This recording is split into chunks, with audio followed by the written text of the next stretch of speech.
Halo semuanya para pecinta manhwa, tanpa panjang lebar Mimin akan melanjutkan alur cerita Sang Raja Tentara Bayaran yang pastinya sudah kalian nantikan. Di cerita sebelumnya diakhiri dengan kemunculan Desmond yang akan memulai rencananya dengan mengirim surat kepada Amelia.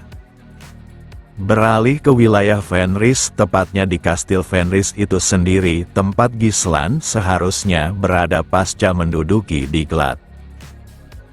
Di sana para orang-orang inti dalam kerajaan ini dikumpulkan menandakan tuan mereka ingin menyampaikan sesuatu hal yang penting.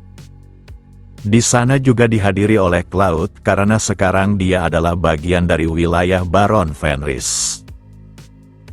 Tak hanya itu, semua prajurit tentara bayaran yang sudah berjuang habis-habisan ikut dikumpulkan, menandakan betapa Gislan menghargai jasa mereka semua. Sebelum mengungkapkan apa yang ingin dikatakannya, maka Gislan mengucapkan terima kasihnya karena mereka semua sudah bersedia memenuhi panggilannya. Dia takkan berbasa-basi karena hal terpenting yang ingin diucapkan sangat sederhana dan singkat, yaitu mari mulai bekerja. Gislan yang telah mendapatkan kepercayaan semua orang membuat mereka bersorak, ditambah lagi kondisi wilayah yang baru terbebas dari Raja Tirani sebelumnya meninggalkan kekacauan yang begitu besar pada kerajaan ini. Dengan segala pertimbangan serta pengalaman masa lalunya, maka Gislan menunjuk Cloud untuk menjalankan berbagai macam tugas, dimulai dengan administratif serta pembangunan ulang wilayah, dan sambil berkeliling Gislan ingin langkah awal dengan sensus penduduk, bahkan membawa kembali rakyat yang meninggalkan kerajaan ini sebab tak tahan pada raja sebelumnya.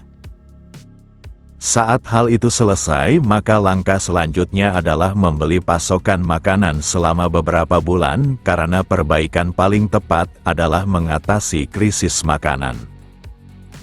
Lalu Gislan juga ingin rakyat memulai pertanian, jadi binatang sapi harus dikirim ke setiap wilayah untuk membajak ladang serta membersihkan hutan terdekat untuk dijadikan ladang pertanian baru, dan ucapan itu sungguh mengejutkan Cloud karena tempat ini sangat tandus dengan tanah yang kering.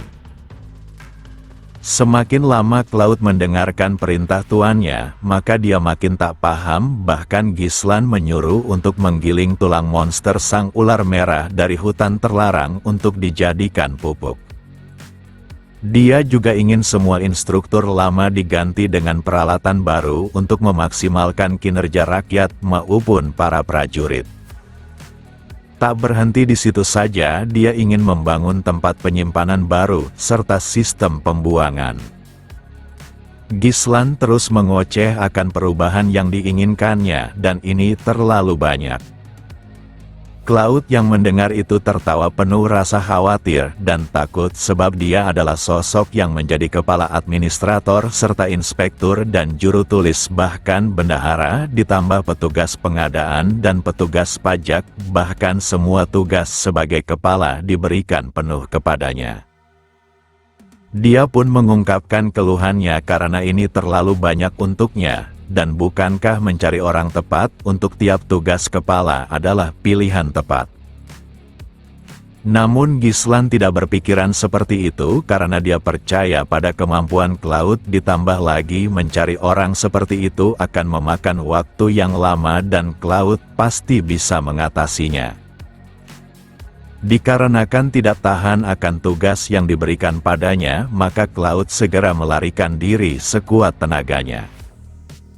Hanya saja Gislan sudah mengantisipasi hal ini jika terjadi, dan dia menyuruh Wendy untuk bergerak.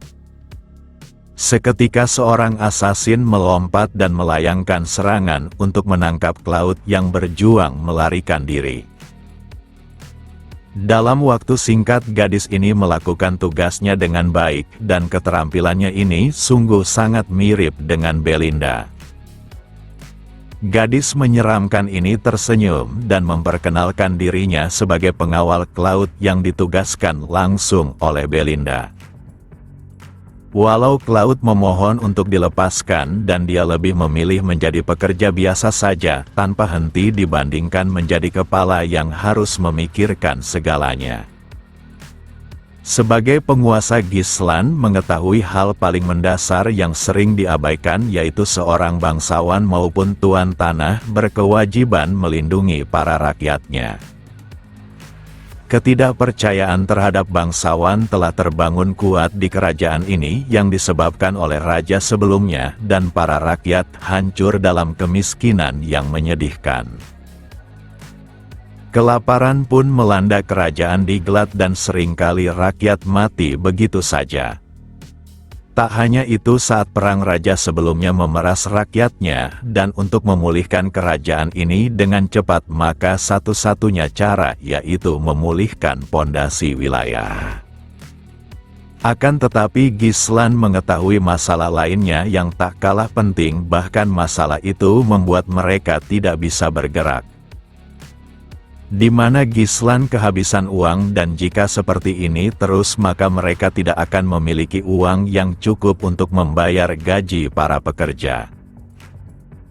Lalu Khoar menanyakan kenapa tuannya tidak menambang kristal sihir lagi, dan Gislan menjawab jika kristal itu dibutuhkan untuk hal lain, bukan hanya dijual, ditambah para mage juga menggunakannya sebagai penelitian. Walau tambang itu bisa memberikan uang yang banyak, tapi bukan berarti tidak terbatas, jadi Gislan tidak bisa bergantung pada tambang tersebut untuk selamanya. Maka dari itu pemasukan yang stabilitas sangat dibutuhkan, dan di saat yang sama Khoar memasuki ruangan dengan terburu-buru. Karena Cloud sudah datang maka Gislan akan memberinya tugas, tapi Cloud menolaknya tanpa mendengarnya. Di mana dia mempunyai rencana yang lebih baik untuk memulihkan wilayah ini.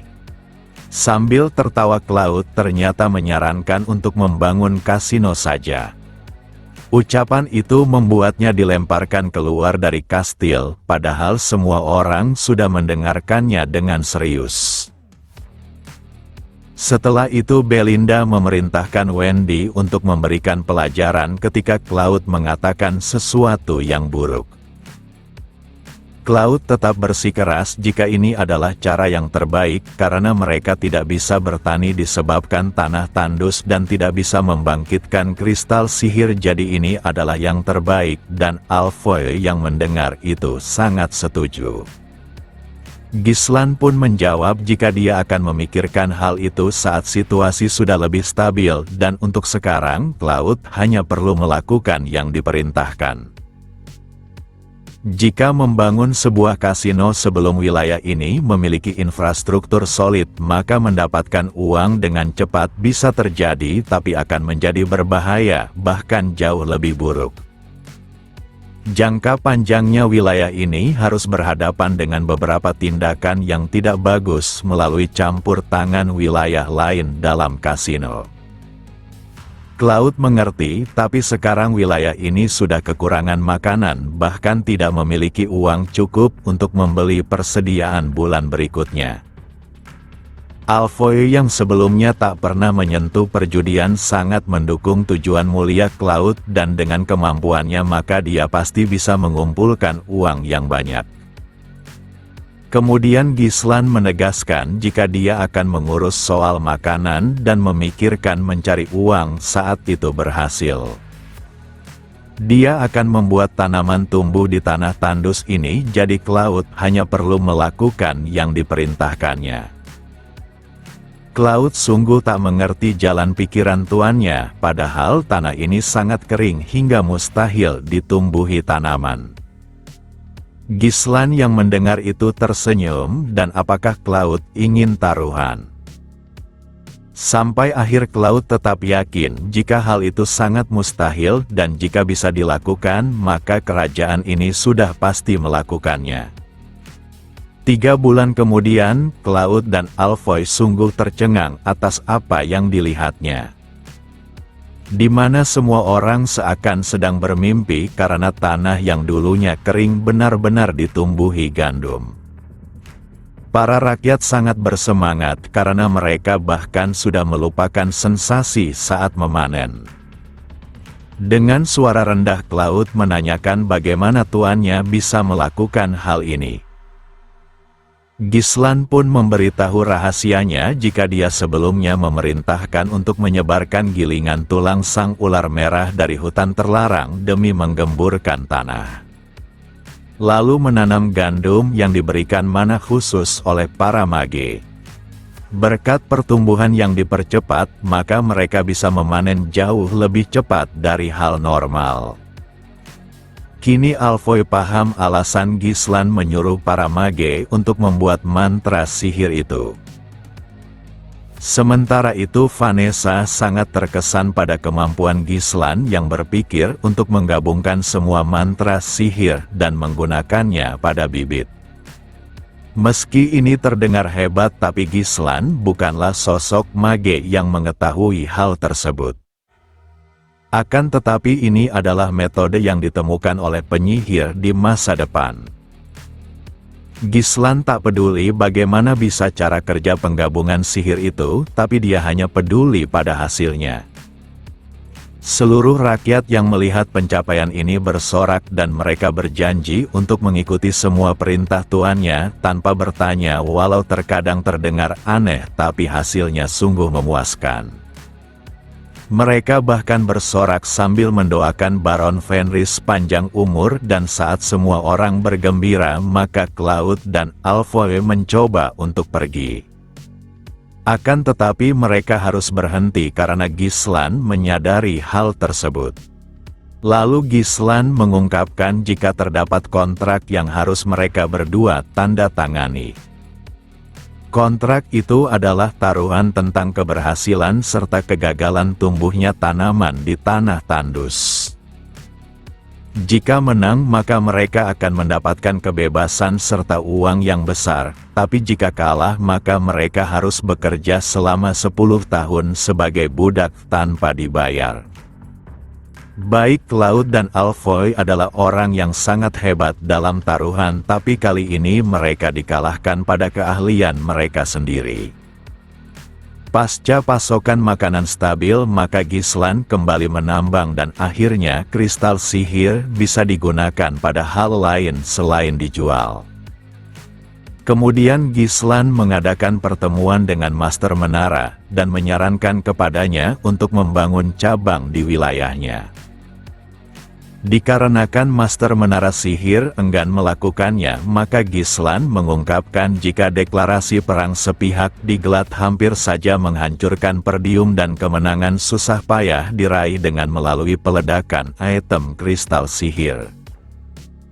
Ucapan itu membuat Master Menara Sihir sangat syok karena item kristal sihir itu sangat berharga tapi diledakkan begitu saja dan hal ini sama saja membuang sumber daya. Gislan tak memungkiri itu, tapi jika ada musuh yang menyerang wilayah di Glat yang sudah diubah menjadi wilayah Fenris maka upaya peledakan itu akan dilakukan kembali dan jika itu terjadi maka Gislan sungguh meminta maaf sebab tak memiliki item kristal untuk diberikan kepada Menara Sihir. Berkat persetujuan Master Menara Sihir, maka Gislan memiliki hak untuk menggunakan bantuan para mage. Bahkan dia tak segan memperkerjakan mereka dengan berbagai cara tanpa peduli pada kondisinya. Berkat dukungan para mage maka cabang Menara Sihir Fenris telah dibangun dalam waktu yang sangat cepat. Walau awalnya para mage melayangkan protes karena mereka sebelumnya tidak pernah melakukan hal ini tapi Gislan berhasil mengatasinya. Gislan benar-benar telah memeras tenaga mereka semaksimal mungkin dan saat letih maka mereka akan langsung tidur di tempatnya bekerja. Pasca beberapa waktu maka wilayah Fenris sudah meraih fungsionalitasnya tak seperti sebelumnya. Akan tetapi kedamaian ini pastinya takkan bertahan lama, dan sekarang saatnya telah tiba. Di mana pemberontakan telah terjadi yang dilakukan oleh Amelia berserta seluruh pasukannya. Gislan mengetahui tentang ini, tapi siapa sangka momen ini terjadi jauh lebih cepat dibandingkan di kehidupan masa lalunya. Baik Desmond dan Amelia merupakan boneka yang menari sesuai keinginan penguasa Delphin dan rencana mereka untuk merebut Perdium melalui Diklat gagal sehingga mereka mengambil tindakan sendiri.